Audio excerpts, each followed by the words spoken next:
Ça, c'est un film, ça. Hein. Ça, c'est un film, Le Vieux Fusil. Et celui qui joue du trombone, c'est Benjamin de Roubaix, le fils de François de Roubaix. François de Roubaix qui a composé cette musique et qui a eu un César posthume en 1976 pour ce film, Le Vieux Fusil. Voilà, on en parle parce que justement, le fils de François de Roubaix, Benjamin de Roubaix, sort un disque qui s'appelle L'Homme des Sables, avec quelques reprises de musique de son papa, puis des reprises aussi, il y a My Funny Valentine, Car et puis il des musiques est musicien, comme son père. Parce qu'il est musicien, regardez, voilà, le petit c'est Benjamin, et le grand c'était François de Roubaix sur la pochette du disque. Donc ça nous donne évidemment l'envie de parler d'un de nos compositeurs favoris, chef. On le fait combien de fois par an? Toutes les semaines, hein, je crois. Je crois me souvenir que la semaine dernière, on a déjà parlé. Il est un peu chouchou. Mais oui, François de Roubaix qui est né en 39 et qui a juste pendant 15 ans, puisqu'il nous a quittés en 75, un accident de plongée qui a interrompu un peu vite tout ça.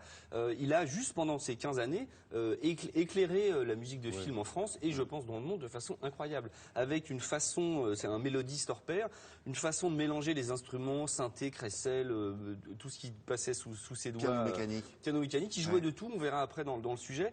Je commence tout de suite par notre tube préféré, c'est Lascaux Moon, le tube, voilà, indémodable et inoxydable.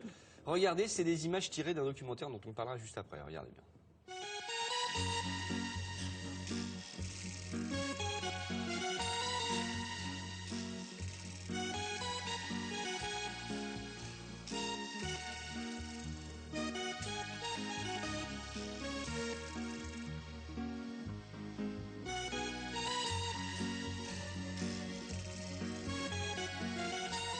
Alors si vous vous dites, oh, ça ferait un beau générique d'émission, c'est fait. Oui, ça ferait une belle musique de pub, c'est fait aussi.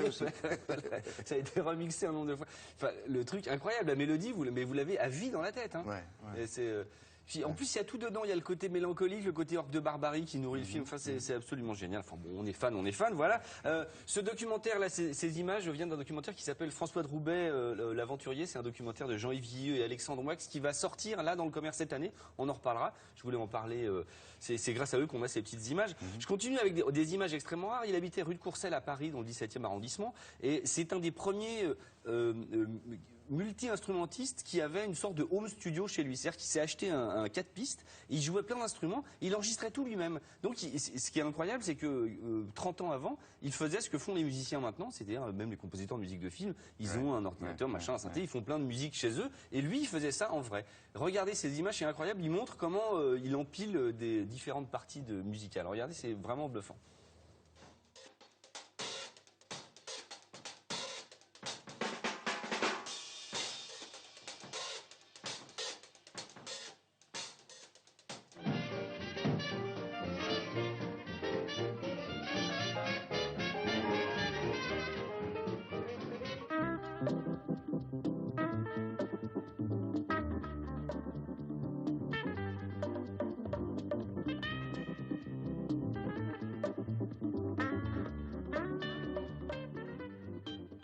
Donc le gros truc qui tourne derrière, c'est pas un radiateur, c'est un magnéto 4 pistes. Alors bon, maintenant ça tient sur un téléphone mobile, mais l'armoire qui était derrière avec les trucs, c'est ça qui est drôle. Et les voisins s'en souviennent. Oui, j'étais le voisin de François de Roubaix. Ah oui, je pense que tous les samedis, il y avait la fête, il y avait Pierre Richard. Talent, il savait tout faire, lui. Il savait tout faire, autodidacte.